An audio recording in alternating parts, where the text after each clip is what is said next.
del consorcio en vinculación de paridad con otros. Bueno, acá tenemos el edificio, este no es el consorcio, claro está, este sí es el consorcio,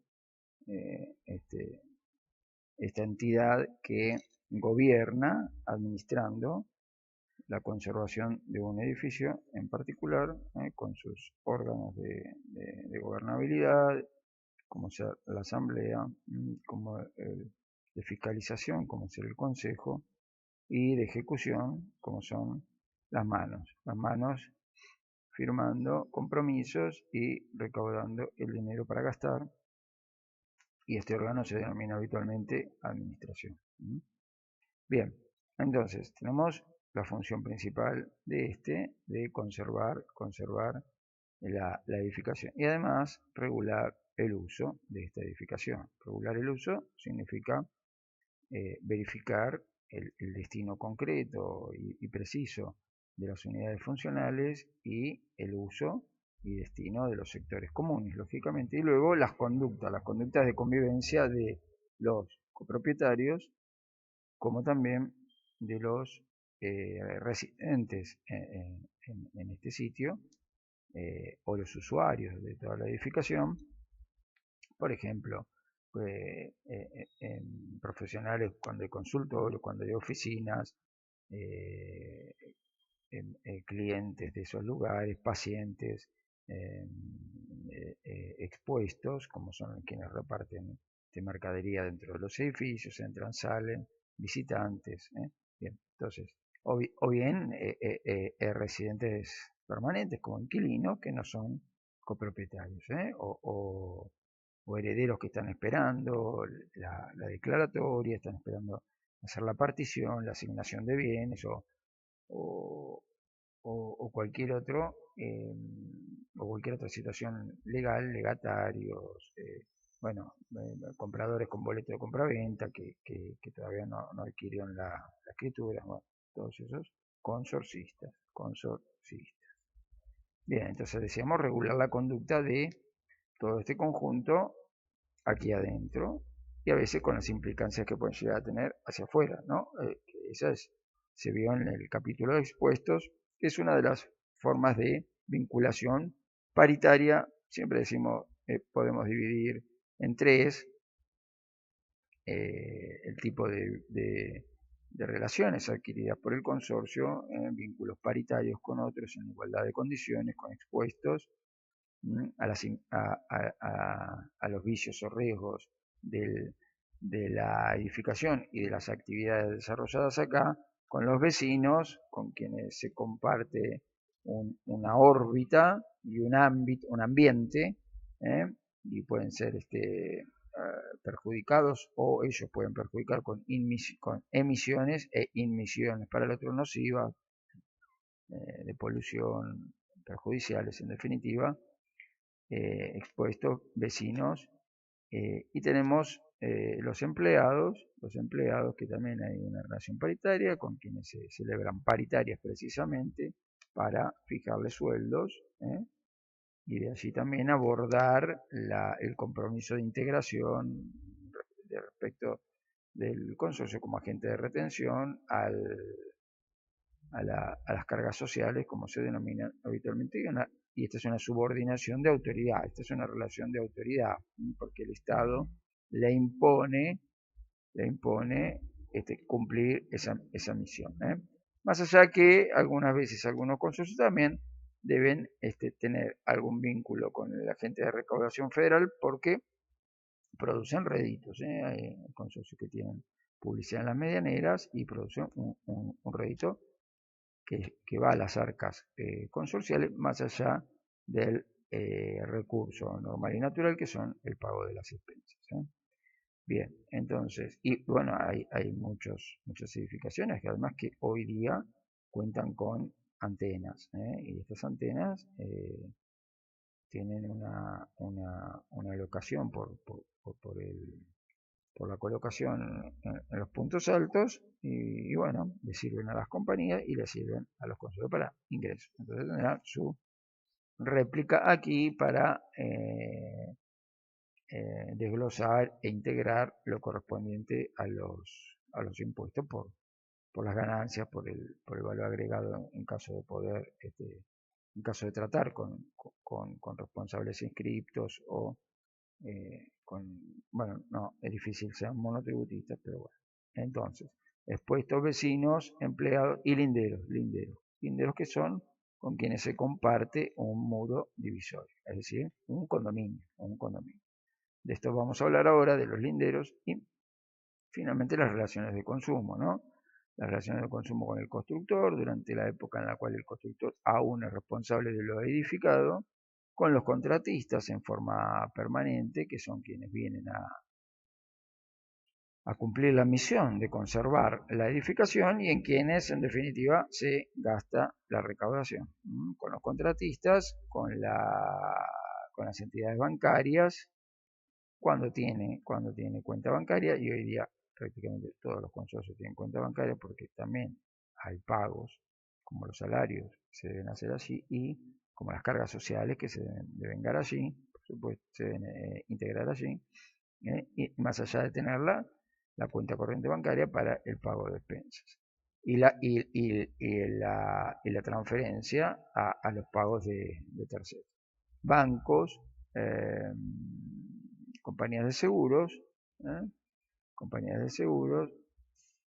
administrador, ex administrador, que además de ser un órgano tiene esta famosa dualidad, una dualidad jurídica actual de ser órgano del consorcio y a la vez ser un prestador de servicio para el Estado, y acá ponemos el gobierno de la Ciudad de Buenos Aires, en este caso, ¿no? Por supuesto, esta jurisdicción, un prestador de servicio que está regularizado en su actividad, tiene actividad regularizada y es controlado por el Estado, y en la cual a veces vecinos del edificio participan con la denuncia correspondiente, el reporte para decirle al Estado que debe corregir o ayudar a corregir a uno de ellos en su control, ¿no? de la actividad. Decíamos administradores, exadministradores y suministros, las concesionarias de los suministros esenciales de gravitación ineludible para la vida, agua, gas y energía eléctrica, que son de confortabilidad estos últimos dos, y comodidades, pero el agua indefectiblemente vital de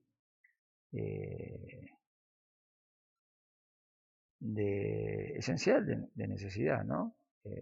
Entonces decíamos consumo, paridad y autoridad, son los tres tipos de relaciones. Bueno, ahora vamos a dirigirnos específicamente a esto, a la de los linderos. En la cuestión de los linderos, los consorcios tienen una vinculación casi también ineludible, porque siempre se tiene linderos, aunque sean terrenos baldíos y nadie haya, para todos los costados, igual sigue existiendo, siguen existiendo fundos subdivididos en una manzana, en una sección, en una circunscripción, en una zonificación determinada de cada ejido de la localidad en la cual se sigue subdividiendo un territorio, ¿de acuerdo? Entonces siempre hay linderos, pero en la zona urbana, como la que estamos hablando, prácticamente todos los linderos tienen ya edificaciones. Entonces, lógicamente, lo que sucede es que se comparte los muros de cerramiento. La ley obliga a cerrar muros entre linderos, es decir, a elevar muros entre linderos que sirven de muros de cerramiento obligatorio, al menos hasta 3 metros de altura. En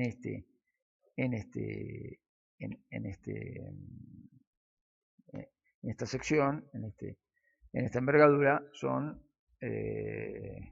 obligatorios y de compartimento, es decir, se comparten obligatoriamente. Acá hay una adquisición legal, porque lo dice la ley. Es decir, se adquiere un condominio legal. Nace de la misma obligación natural incipiente desde cuando se adquiere un fondo. Entonces está siempre esa obligación de ambos de edificar, levantar un muro de separación. Muro de separación entre terrenos, al menos hasta 3 metros de altura y por todo el fondo que compartan, ¿no? Pero lógicamente a veces se comparte, viéndolo de arriba, ¿no? Acá se comparte, supongamos que este es el edificio del consorcio y puede compartir con una casa de al lado hasta acá, y comparte con otra que viene desde la otra calle hasta acá y comparte con otra que viene de la otra calle hasta acá y comparte con Pulmón de Manzana con uno acá, comparte con otro acá y lo mismo del otro lado y compartirá acá una ochava con otro y acá con otro, y acá quizá con la casa de adelante con el edificio de adelante. Entonces comparte 1, 2, 3, 4, 5, 6, 7, 8, 9 condominios medianeros de diferentes tramos, en todos con adquisiciones legales y acá esta estructura regida o gobernada o administrada por el consorcio tiene 9 condominios para atender y a la vez cada uno de los copropietarios titulares de unidades funcionales que son copropietarios del todo porcentualmente, del todo ellos son 100% dueños de su inmueble, con el cual tienen facultades jurídicas y materiales, muy restringidas las materiales, este, bastante abiertas, por supuesto, las jurídicas, como para transmitirlas o cederlas temporariamente, que es lo más importante tal vez, o hipotecarlas o darlas en garantía, bueno, lo que fuere. 100%, pero porcentualmente de las partes comunes que componen a este inmueble que está atomizado dentro de otra estructura mayor, bueno, de esos son un X% titulares de todo. Quiere decir que el de arriba es condueño o copropietario en un X%, supongamos un 2% de todo lo que rodea mi unidad funcional, mi inmueble, es decir, mi techo, lo que creo que es mi techo, no es mío, es de todos. El techo de mi unidad, el piso de mi unidad, los muros separativos de mi unidad, las instalaciones empotradas, intramuros de mi unidad. Entonces, la provisión de los fluidos que corren por ellos son todos dueños. El de arriba es dueño de lo mío también, de lo que creo que es mío también. Menos, por supuesto, de la parte privativa interna, lo que a veces se conoce como cubo de aire, pero es más, ¿no?, que el cubo de aire. Son los revestimientos, son los objetos móviles, son los artefactos, todos los aparatos, todo el decorado, los ornamentos internos, y bueno, marcos de ventanas, persianas. Bueno, los marcos de ventanas es discutible, pero ahí va. Muy bien. Entonces decíamos, cada uno de estos copropietarios es a la vez, al ser copropietario de este muro que linda con otro, y de este, y de este, y de este, es a la vez condómino de el titular de este fondo. Y si este fondo es un consorcio que tiene, acá hay 40 unidades funcionales y son todas de diferentes dueños, por lo tanto hay 40 copropietarios, y este también son 40, bueno, habrá 80 copropietarios condóminos de un tramo de fondos. Ahora, como cuando son consorcios, la voluntad, la administración, la conservación de este condominio compartido no repercute directamente en ellos, la incidencia de tomar decisiones, sino en la comunidad de ellos. Es decir, cuando se juntan a resolver en asambleas o cuando participan ellos en el consejo y toman las facultades propias del consejo para decidir o para inducir a decidir sobre qué hacer o cómo afrontar responsabilidades respecto a esto en condominio con otro. Bien. Condominio exige básicamente la conservación, por supuesto, la conservación y el uso. El uso limitado, coherente, congruente y sin impedir el uso del otro. Sin impedir el uso del otro. Entonces, si comparto este muro separativo con este lindero, y acá lo utilizo para incrustar cañerías que benefician, por supuesto, cañerías de desagote pluvial, supongamos que vienen desde la terraza, o cañerías de provisión de gas o lo que fuere. Bueno, pues puede utilizar, claro, todo el muro, no solo la línea divisoria que me corresponde a mí. Acá suponemos que está encaballado, ¿no? Luego vamos a explicar un poco eso. Pero puedo utilizar todo el muro. Lo que no puedo hacer, porque es de ambos, todo en su totalidad, ¿de acuerdo? No está compartibilizado solamente para la mitad, para mi lado, ¿no? Es todo. Lo que no puedo hacer es impedir que el otro también lo utilice. Entonces el otro, el de al lado, el consorcio de atrás o la casa de atrás, podrá también incrustar o empotrar anclajes, vigas o lo que necesite para hacer ahí sus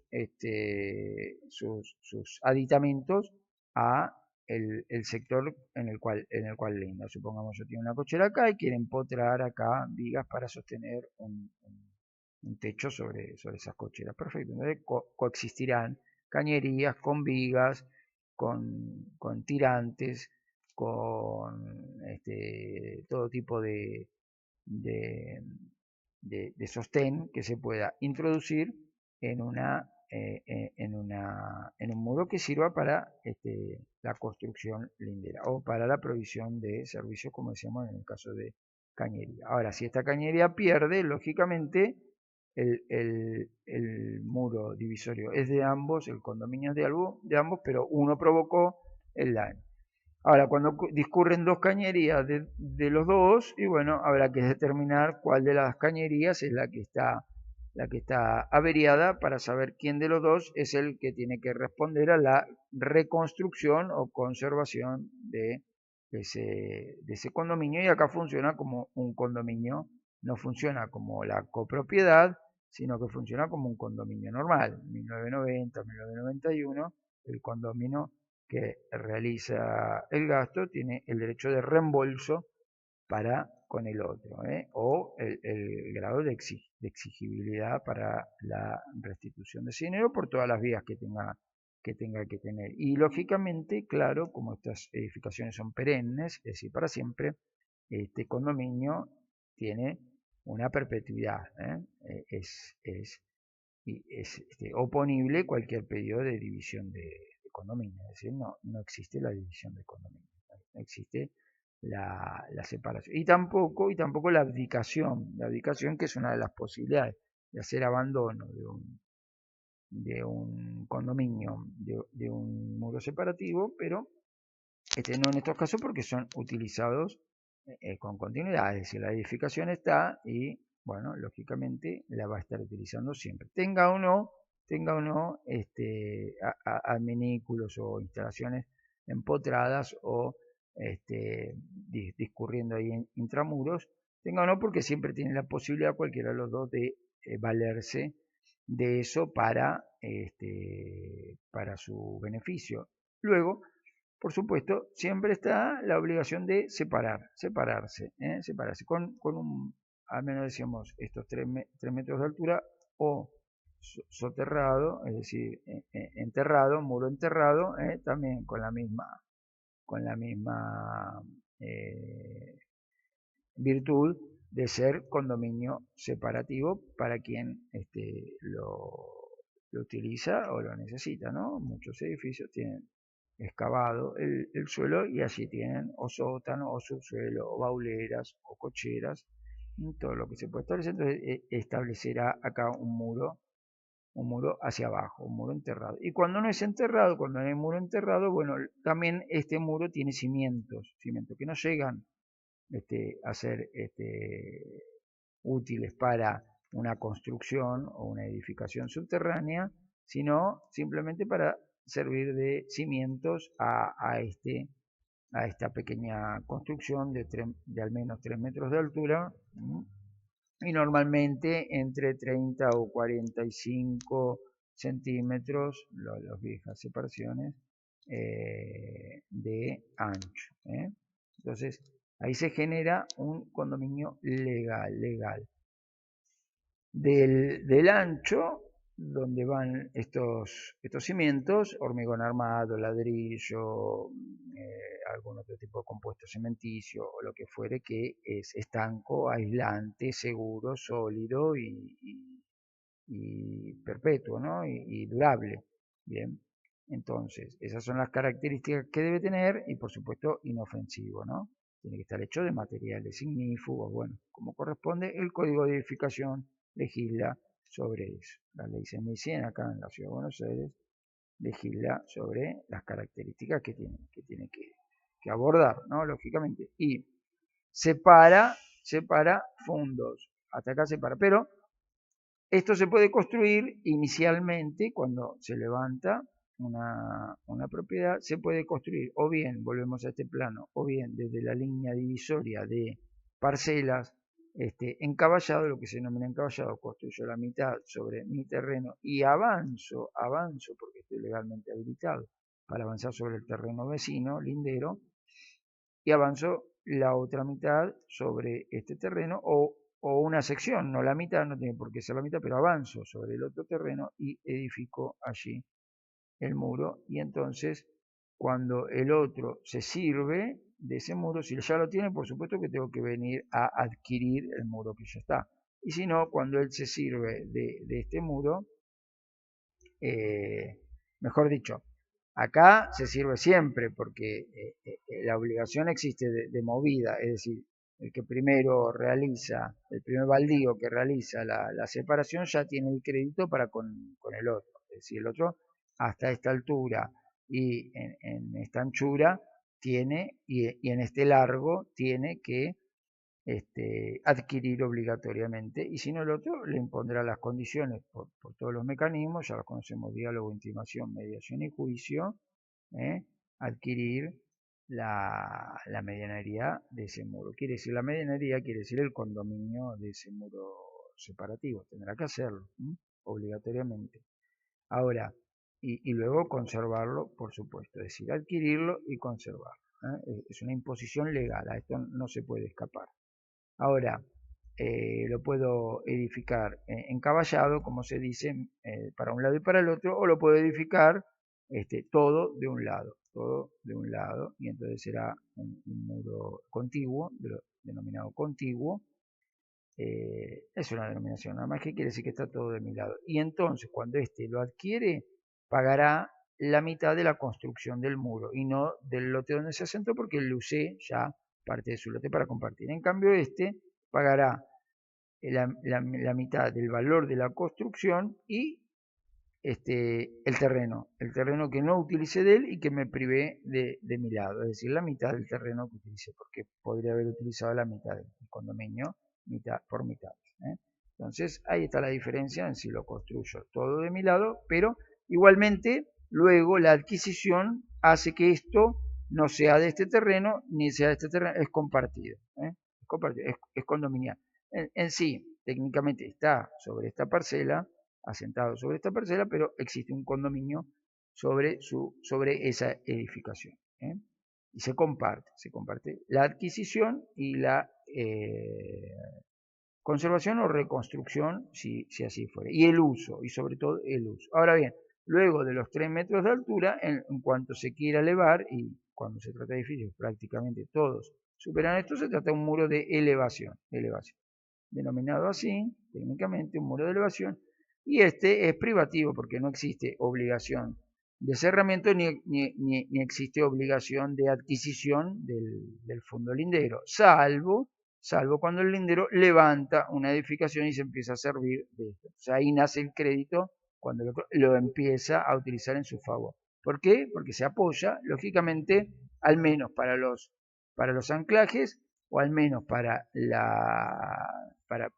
seguir la línea de construcción de ladrillos o cementicia o de hormigón o lo que fuere, siempre se está apoyando sobre el otro. Bueno, cabe preguntarse qué sucede cuando existen edificios que tienen retiros de uno al otro, entonces no tienen espacio, acá hay un espacio de aire y se levanta la otra edificación con un retiro frente al, al vecino, ¿no? Al vecino. Ahora bien, ¿qué sucede? el punto de separación de la parcela es este, y este se retiró para adentro. Bueno, entonces acá tendrá una edificación propia, que no es el muro de edificio, y acá aparecerán los 3 metros encaballados o contiguos, los 3 metros de adquisición obligatoria. Y luego este será un muro privativo de este, con el cual este no lo va a usar. No lo va a usar porque se separó, se alejó, y construyó su propia edificación acá. Pero este de los 3 metros se comparte siempre, donde terminan un fondo y arranca el otro. Entonces existe un vericueto acá permanente de obligaciones y derechos consorciales que muchas veces no se ve, pero que tienen influencia, sobre todo cuando de los linderos, de los medianeros vienen perjuicios, a través de los muros. Luego, cuando ambos comparten los muros de elevación, porque se construye al lado pegado, como sucede casi siempre, al lado pegado es compartido hasta la rasante donde comparten. Este vamos a hacerlo por acá, vamos a hacer de cuenta que sí se construyeron unidos, pegados, y hasta la rasante, hasta acá se comparte la medianería, el condominio, de lo que fue el muro de separación obligatorio, más el muro de elevación, y acá quedará un muro privativo de este, que este no lo usa, por supuesto no tiene obligación ni de edificar, ni de solventar, ni de compartir, ¿de acuerdo? Ahora, el uso de este es de este, y si este lo usa para cerrar una terraza de acá arriba, bueno, entonces lo estará usando y deberá adquirirlo, La cuestión es que no lo use para nada, y si lo usa, se está valiendo de esa construcción, bueno, tiene que adquirirla y se conforma este condominio. Condominio de adquisición y condominio de conservación. La adquisición, por supuesto, se tasa por los peritos correspondientes, agrimensores o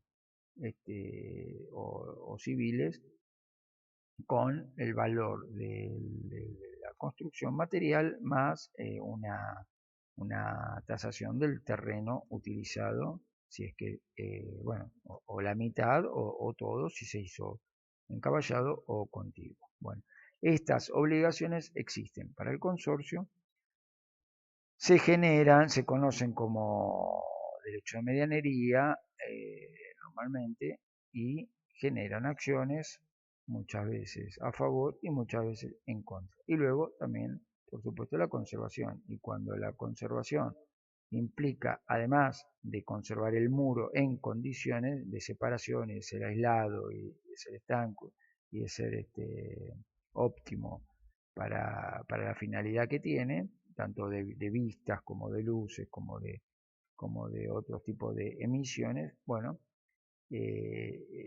además cuando provocan daños al fondo lindero. Entonces, bueno, esto es básicamente querer decir lo siguiente: no solo se es copropietario, no porque es el consorcista, que es el copropietario, no solo se es copropietario con los demás de partes comunes de esto, sino que se es a la vez condominio con otros tantos de una fracción de una parte de un muro que linda con otros tantos, sobre todo los frentes, contrafrentes y laterales, donde linda lo que es de uno. Bueno, todo esto se resume en la figura consorcial, que es la que va a gestar, organizar, administrar y ejercer los derechos o cumplir las obligaciones necesarias que genere todo esto, a favor o en contra. Siempre igual regido por la participación asamblearia de los verdaderos interesados, los copropietarios. Acá señala el consorcista, pero no importa, bueno, quise decir al copropietario. Como sabemos, el consorcista no tiene la participación, pero el propietario sí. O en el consejo, o el copropietario también administrando, lo cual de ninguna manera está prohibido, pero el administrador no decide, el administrador no toma decisiones, la asamblea del administrador simplemente ejecuta. Y será la relación con el administrador, es decir, consorcio con consorcio, a través de las herramientas de representatividad que tienen, administrador con administrador, o será consorcio con propietarios o condóminos del fondo lindero sin consorcialidad, cuando no es un consorcio. Bueno, el gran problema se presenta cuando cualquiera de estos en multiplicidad de inmuebles en el mismo fondo, es decir, afectados a ser propiedad horizontal, a ser copropiedad, no funcionan como consorcio. Entonces ahí tenemos un inconveniente porque hay que vincularse con un consorcio y este no está formado como consorcio. Esto quiere decir que no celebran asambleas, no tienen administrador y se mueven individualmente. Sucede cuando, ya sabemos, tenemos el inconveniente de edificaciones con 2, 3, 4, 5, 6 unidades funcionales que no habitúan formar la dinámica consorcial, entonces no tienen la representatividad. Pero bueno, la tendrán que organizar inmediatamente y componerse de esta manera para poder ejercer o para poder rebatir o para poder cumplir obligaciones legales. Bueno, esto es un poco referente al vínculo de lindero con la medianería.